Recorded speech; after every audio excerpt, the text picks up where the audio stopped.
This evening we're in Isaiah 53. Do we all have the lesson tonight after last week not having the lessons? Page 77. We have that one? Okay, that's good. We're going to do what we did the last few weeks. We're in verses 8 and 9. We're going to read verses 1 to 9 so that we can continue adding on to what this chapter is talking about. So we'll do 3 verses each. We'll start with Tammy and go around through to Bill and then Henry. Who has believed our report, and to him has the arm of the Lord been revealed? For he shall grow up before him as a tender plant, and as a root out of dry ground. He has no form or comeliness, and when we see him, there is no beauty that we should desire him. He is despised and rejected by men, a man of sorrows and acquainted with grief. And we hid, as it were, our faces from him. He was despised, and we did not esteem him. However, it was our sicknesses that he himself bore, and our pains that he carried. Yet we ourselves assumed that he had been afflicted, struck down by God, and humiliated. But he was pierced for our offenses, he was crushed for our wrongdoings. The punishment for our well-being was laid upon him, and by his wounds we are healed. All of us, like sheep, have gone astray. Each of us has turned to his own way. But the Lord has caused the wrongdoing of us all to fall on him. He was oppressed and he was afflicted. Yet he opened not his mouth. He was led as a lamb to the slaughter, and as a sheep before his shearer is silent. So he opened not his mouth. He was taken from the prison and from judgment, and who will declare his generation? And he was cut off from the land of the living. The transgressions of my people he was stricken, and they made his grave with the wicked, with the rich, and his death, because he had done no violence, nor was any deceit in his mouth. Bill, were you reading from the New American Standard? Yeah. Oh, okay, that has a different section. Isaiah 53 must be different in some of the newer manuscripts or something. Your section was very different, but it is what it is. Of course, this chapter by the Jews today is not considered messianic. They tried their hardest. Between it and Isaiah 7:14, they tried their hardest not to make this chapter about Jesus. The New Testament makes it about Jesus. It is very clear in Acts 8 when the Ethiopian eunuch is approached by Philip, and he asks, is the prophet talking about himself or somebody else? Philip told him it was somebody else, and that person was Jesus. And the way we can know this is not just from verse 1. It's not just from verse 2 or verse 3. It's not from one verse alone. It's when we put it all together. And we've discussed before how he would grow up as a tender plant and a root out of dry ground. But he wasn't going to be beautiful that we should want to look upon him. In other words, he wasn't going to look like the king or the Messiah. He was despised and rejected by men, and when he was despised, we did not lift him up. He bore our griefs and carried our sorrows, yet we said, he must be being punished by God, being wounded for our transgressions and bruised for our iniquities. And then last week we discussed about how we being sheep have gone astray, and the Lord laid on him the iniquity of us all. He was oppressed and he was afflicted, yet he opened not his mouth. He was led as a lamb to the slaughter, and a sheep before her shearers is silent, so he opened not his mouth. And then you go read the New Testament, and you see Jesus fulfilled all of this. This is how you could describe Jesus. But of course, the Jews are going to come along. Well, the gospel writers, they embellished this. They sort of made the New Testament look look like this. But if you're a Jew who's coming along and saying this is not messianic, how are you going to do that? Do you really think the gospel writers went to some obscure passages in the Old Testament and tried to make this about Jesus if it wasn't? Of course, we believe the Holy Spirit inspired Matthew and Mark and Luke and John to show us the fulfillment of these passages. But when you're trying to teach a Jew, you have to come along and say, look, how hard are you going to kick against the pricks before you finally will admit that Jesus at least looks like the person in Isaiah 53, whereas Isaiah did not, and neither did any other prophet in the Old Testament. We could find prophets that had some of this, but we can't find a prophet in the Old Testament that had all of this. And so this is talking about someone, and Jesus fits the bill. And so let's talk about verses 8 and 9 this evening. He was taken from prison and from judgment. Who will declare his generation? He was cut off out of the land of the living. For the transgression of my people, who was he stricken? What are we talking about in this section? What specific event in Jesus' life are we talking about?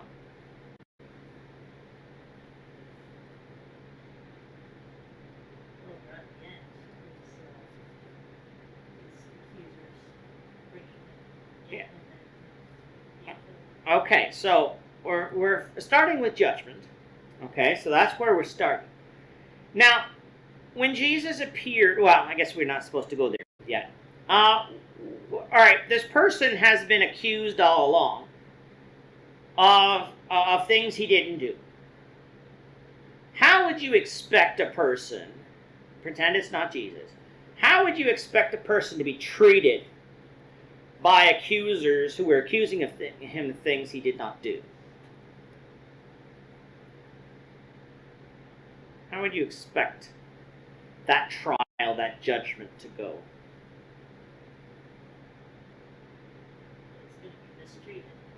He's going to be mistreated. He's being falsely accused. He's going to be mistreated. We would call that a miscarriage of justice today. Being railroaded. Sometimes we use that phrase. You're being railroaded into jail. In other words, they're trumping up charges. They're making up charges. Whatever they can do to get you into jail. And so we know this is not a fair trial. And when we take a look at Jesus' trial in a few moments, we're going to find the exact thing. That he's not given a fair trial. But then at the end of the verse, and who will declare his generation?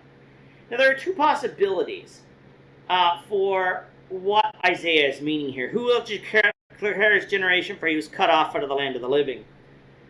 And the first possibility is that no one would arise to his defense. In fact, there would be no one there who would be on his side. That's the one possibility. The second possibility is that this person, whoever he is, would die at such a young age, that he would leave no physical family to remember him. Now, again, we're not saying that that's what Isaiah meant here, but those are possibilities as to what Isaiah could mean here. If you're just reading Isaiah 53 for the first time, if you were the Ethiopian eunuch, before he learned about Jesus, this would be a problem that he would have. Okay, what does this mean? And those are two possibilities. He would die without someone speaking up for him, or what he left behind, he was cut out of the land of the living. No one was going to declare his generation because no one remembered him. So those are our possibilities. And then we come down, it was because of our sin and not his own that he would die. We discussed that last week as to how Jesus would not become a sinner in death, but it wasn't for any sin that he had done. Now, coming to verse 9. He made his grave with the wicked. What does that mean?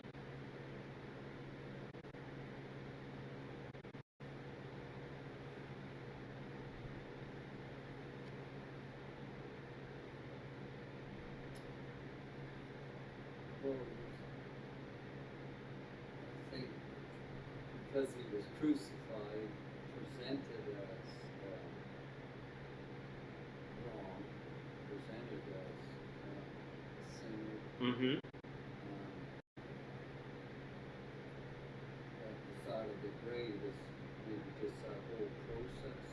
Okay, so he's dying as a sinner, as if he was a sinner, not that he is a sinner. But he is dying as if he was. But I think it goes a step further than that, and the New Testament will show that, is that he died among sinners. And so it's not just, okay, look at this guy, he's a sinner. That's true. That's what they thought of him. But he died among sinners. And so just by having association with dying among sinners, people are going to say, he deserved it. He must be a sinner, because why would he die among these people? And we're not told how many, but why would he do that? And so he made his grave with the wicked. It's not that he was buried. We often think of graves as in gravestones, graveside, like ground. He made his death with the wicked, but with the rich at his death. What are we talking about here? It says, and they made his grave with the wicked. Okay. It's like it's forced upon him. Yeah, it's forced upon him. You're right. Which is exactly what happened with Jesus. But what did they say? What does the next phrase say then? That if they says, and they made his grave with the wicked. What is it? What's the next phrase say in your version? With the rich at his death. But with the rich at his death. Yeah, it's the same. Okay, I was wondering if it was the same there. No, I switched. But after he died, he's not going to be associated with the wicked anymore. He's going to be associated with the wealthy. Why? According to the end of verse 9.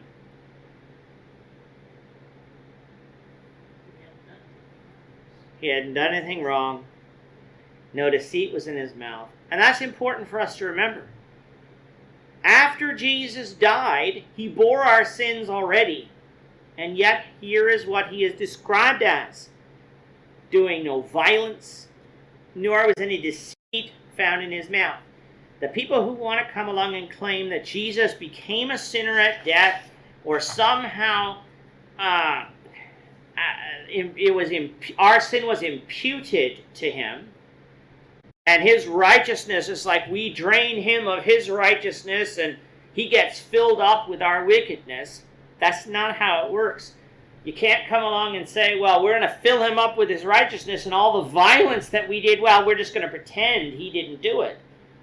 No, Isaiah says there's no violence, nor was any deceit in his mouth, and that's why he was buried with the rich. That's why he had done that. So someone's obviously going to come along and recognize that Jesus didn't deserve this. Or sorry, the person talked about here didn't deserve this. And they're going to deal with the fact that it's too late. This person's already dead. But they're at least going to give him a proper burial. What do you suppose happened to the wicked, the other wicked, the ones who weren't declared righteous, was someone didn't think was righteous? What do you suppose happened to them after they died? Well, certainly, probably no one stepped up and gave up their grave for them. Yeah. They're probably thrown in a potter's field, where they bury dead people who have no family members, not wealthy enough to own their own tombs. Like as far as you get an honorable burial. Everyone wants the honorable burial. You don't want to just be thrown in a pit, long forgotten. And so that is what Isaiah presents to us. Now let's go see how this all fits together when it comes to Jesus. So several things are clear from the New Testament accounts of Christ's life. He was condemned before he was ever arrested. Like as far as that, it was already decided that he was guilty. That's not how the law is supposed to work in our countries. You would be accused of something wrong, then you would be arrested, and then the prosecution would have to put witnesses up who would back up the accusations that are made, and then the judge or the jury is going to have to weigh all the evidence to figure out if you're guilty. But if the verdict has already been essentially made before you're arrested, the trial is just for show. We know that that's what happened with Jesus. His accusers, we know, would leave no stone unturned in their efforts to produce false witnesses to speak against him. They hired people to try to discredit Jesus.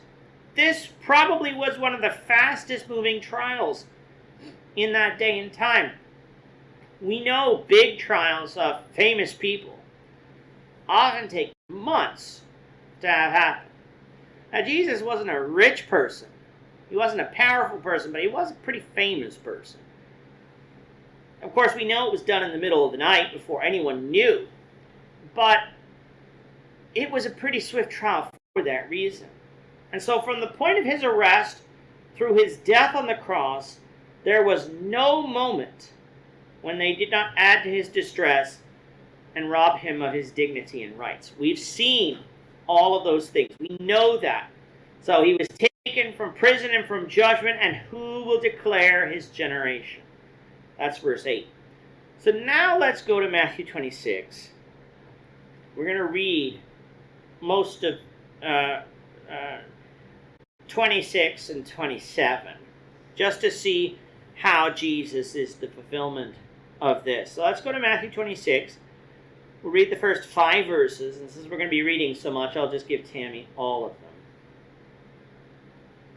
Now it came to pass, when Jesus had finished all these sayings, that he said to his disciples, "You know that after 2 days is the Passover, and the Son of Man will be delivered up to be crucified."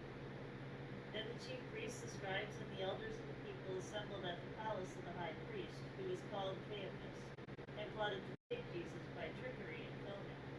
But they said, "Not during the feast, lest there be an uproar among the people."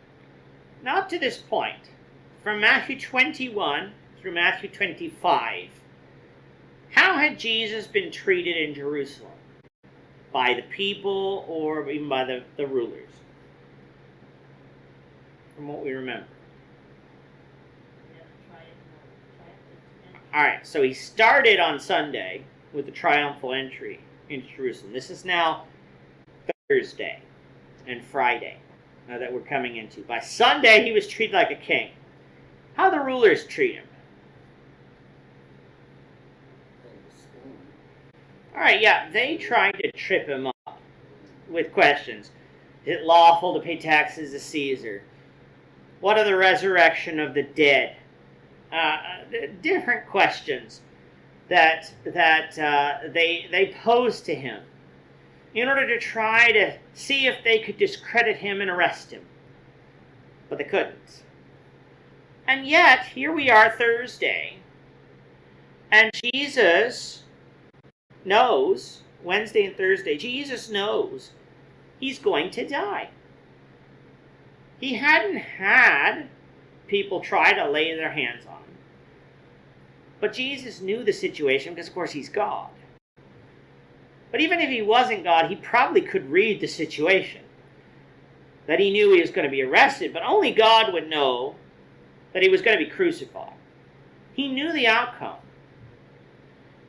Meanwhile, in the background, what we have the chief priests and scribes doing, they're plotting to take him by trickery. Now, at that point in time, up to verse 5, do you think they knew how they were going to do that? They're still plotting. They're still plotting. How are we going to do this? Because they knew during the daylight, he's going to be surrounded by people. And if they wait much longer, Passover is going to be over. And he's going to be gone. And we're going to have to wait 50 days at least for Pentecost to come around, where he might come back to Jerusalem again.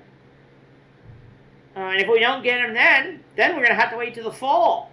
And certainly we can't take him during the Day of Atonement and the Feast of Tabernacles. Like, as far as this was their chance. And yet, right now, it doesn't appear that they know how they're going to do it. They know what they want to do. But then they got a gift. Let's skip down to verse 14. And we'll get Bill to get 14 to 16. Then one of the 12, called Judas Iscariot, went to the chief priests and said, "What are you willing to give me if I deliver him to you?" And they counted out to him 30 pieces of silver. Now from that time he saw the opportunity to betray him. Can you imagine that? You're sitting there plotting around. What are we going to do?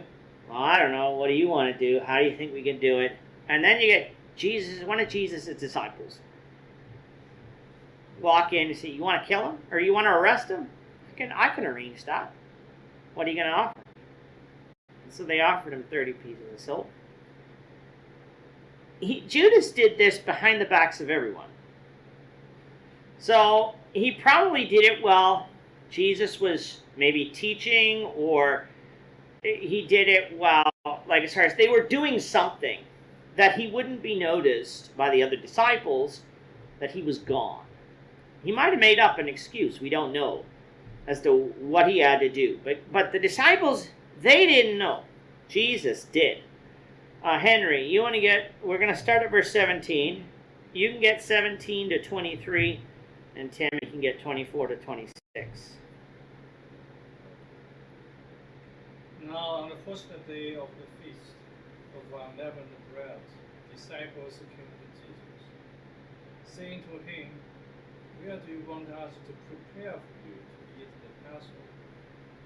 And he said, "Go into the city to a certain man and say to him, 'The teacher says, my time is at hand. I will keep the Passover at your house with my disciples.'"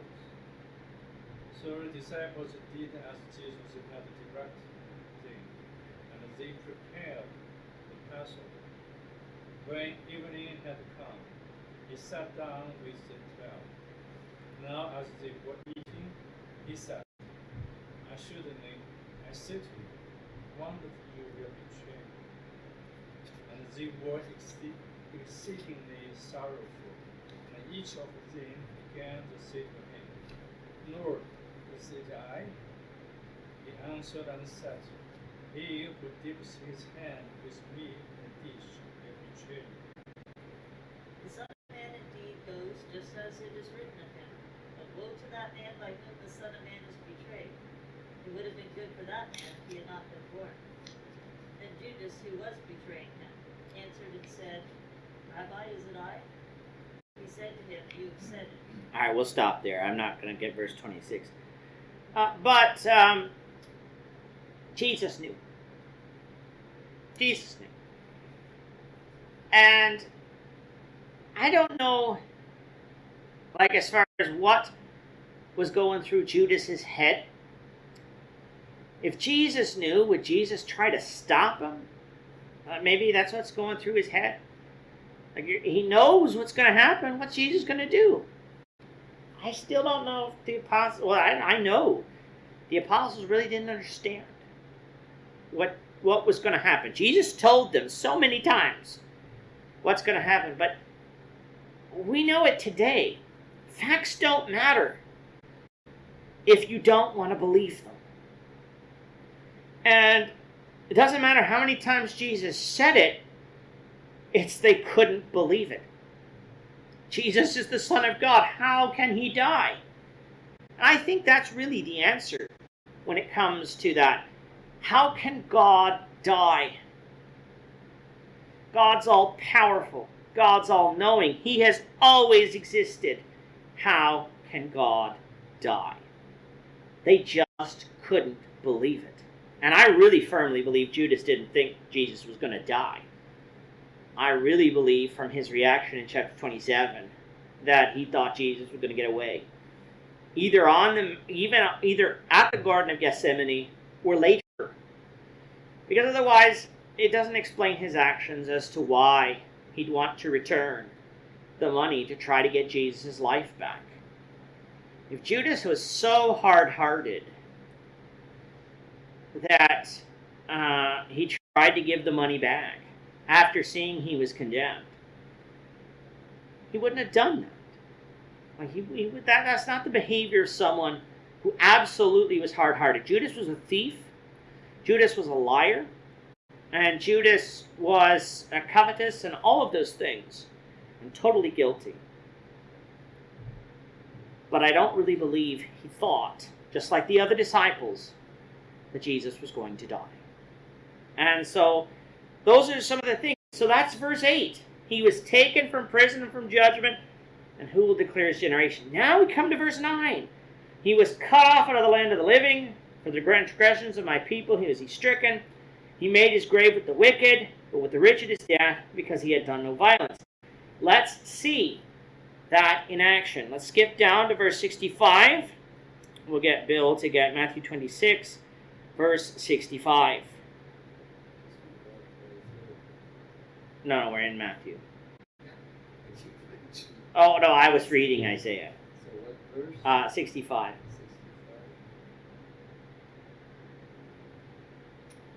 Then the high priest tore his clothes, saying, He has spoken blasphemy. What further need do we have of witnesses? Look now, you have heard his blasphemy. Okay, and that was in response to you'll see the Son of Man sitting at the right hand of power, coming on the clouds of heaven, which the Jews understood correctly was talking about God. What more do we need of witnesses? He's blasphemed. Let's kill him. So the accusation of blasphemy was the certain death penalty. So we know that that's going to be the penalty the Jews try to seek. Now let's see how Jesus made his grave with the wicked. Let's go to chapter 27. Henry can get verses 20 to 23. Tammy 24 to 26 of Matthew 27. But the chief priests and elders persuaded multitudes that they should ask for Barabbas and destroy Jesus. The governor answered and said to them, Which of the two do you want me to release to you? He said, Barabbas. Pilate said to them, What then shall I do with Jesus, who is called Christ? They all said to him, Let him be crucified. Then the governor said, Why, what evil has he done? As he cried out all the more, saying, Let him be crucified. When Pilate saw that he could not prevail at all, but rather that a tumult was rising, he took water and washed his hands before the multitude, saying, I am innocent of the blood of this just person. You see to it. And all the people answered and said, His blood be on us and on our children. Then he released Barabbas to them, and when he had scourged Jesus, he delivered him to be crucified. What type of a man was Barabbas? He was a sinner. Pardon me? A sinner. He was a sinner in what way? Well, he was not a criminal. He was a criminal. Mark would tell us he was a murderer, an insurrectionist. Not the type of guy you would think you'd want to be released. It's sort of like us. You're given an innocent man and Paul Bernardo, and the crowd calling for Paul Bernardo to be released, if we're taking it in today's Canadian terms. One of the worst rapists and murderers in this country's modern history. That's how I would explain it today. the crowd taking a completely innocent person and calling for the criminal. So, even before his death, Jesus was exchanged for a criminal. Pilate knew he was innocent, but he delivered him anyway, because Pilate didn't want to have to face the Jews. Pilate was cowardly here. Pilate was the governor. The governor could have said no. Jesus in the book of John would tell him that he had the power to release him or to convict him. Pilate could have said no. But I think if you read a little bit into secular history, he'd already been in trouble with the Caesar at the time. And so if the Jews had written to the Caesar that he was allowing people claiming to threaten Caesar, not pay taxes, even though those were lies, then Pilate would get himself into trouble. But he was still acting cowardly here. He was exchanged, Jesus was, for a criminal. Let's go to Matthew 27, skip down to verse 38, and that will be Bill. I was just thinking, too, Oh. we're flying through this pretty quick. Yeah. People were really just as gullible as Pilate. Yes. Because the very first verse we read there, the chief priests and the elders persuaded Yeah. the people, because the people are afraid of them. Yeah. More so, Well- like the fact that they chose Barabbas Yeah. is because of that. Yeah. Well, you can get that mob mentality, though, Mm-hmm. when you think about it.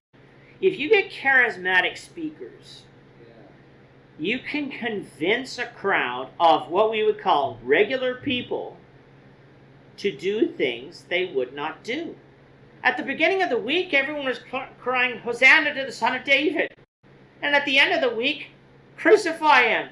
Not everyone, obviously, but a large crowd. It can be shown that when riots happen, it is often not simply criminals who are involved in the riot. Regular people get wrapped up too. And everyone gets excited. You get irrational with the adrenaline rush. And then you get yourself into trouble. And when you sit back later, like as far as they came along here and said, "Oh, his blood be upon us and our children." And you get to the book of Acts. Why are you saying we killed him? Even today, to come along and say that the Jews had a part in killing Jesus, in some areas, is considered hate speech, anti-Semitic language. To say that the Jews killed Jesus. Now, I'm going to come along and say the Jews alone didn't kill Jesus. But to come along and say what the Bible clearly says and say, well, that's not true because we don't want to believe it. That's lunacy.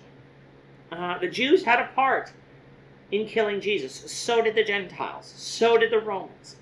In actuality, mankind killed Jesus, because Jesus was the sin sacrifice. But pointing out what is truth is not hate speech. It's inconvenient, but it's not hate speech. And so, yeah, this mob mentality. I'm glad you brought that up. But now let's get to Jesus dying. What in verse 38? The two robbers were crucified with him, one on the right and another on the left. Okay, well, that's as far. We'll skip down in a second. So at his death, even he there was crucified among criminals. He didn't even die alone. And yet, we'll get Bill to get verse 57 to 60. He would not be buried among the criminals. Now when evening had come, there came a rich man from Arimathea named Joseph, who himself had also become a disciple of Jesus. This man went to Pilate and asked for the body of Jesus. Then Pilate commanded the body to be given to him. When Joseph had taken the body, he wrapped it in a clean linen cloth and laid it in his new tomb which he had hewn out of the rock. He rolled a large stone against the door of the tomb and departed. Now, sometimes we can get, we don't quite realize the significance of Joseph here. When we think of rich graves today, what do we think of? Like rich people being buried today. What do you sometimes think of? Depends, I guess, where you are, but fancy tombstone. Okay, so that's probably what we would think of. Fancy tombstone. It's going to be marble. It's going to be large, and probably ornate. Okay. Now, if you go to some places, rich people are buried in mausoleums. The kings and queens of England are buried beneath St. James's Chapel. Like I said, they have burial crypts. You can still, you can't visit it because they don't let you. But the coffins of some of the older kings of England still present down in some of those crypts. Well, this is a tomb that's not in the ground. It's cut out of a rock, a huge boulder type thing. Only rich people could do that. It costs money to chisel out rock, so it's obviously on the side of a hill somewhere that you can cut out the rock and make a cave out of it. And of course, Jerusalem is on the side of a hill, and so you can imagine some places where that could happen. But it's a new tomb. He's not buried among other dead bodies. It's a brand new tomb, cut out of the rock. Joseph of Arimathea, of course, is part of the Sanhedrin Council, so he's wealthy. He is buried among the rich in death. And the question is, who will declare his generation? Well, he didn't leave. He wasn't forgotten to history. Jesus wasn't. In John chapter 1, verse 29, the next day John saw Jesus coming towards him and said, "Behold, the Lamb of God who takes away the sins of the world." That we still know who Jesus is today, and how Jesus died today, is a testament to who Jesus was and is.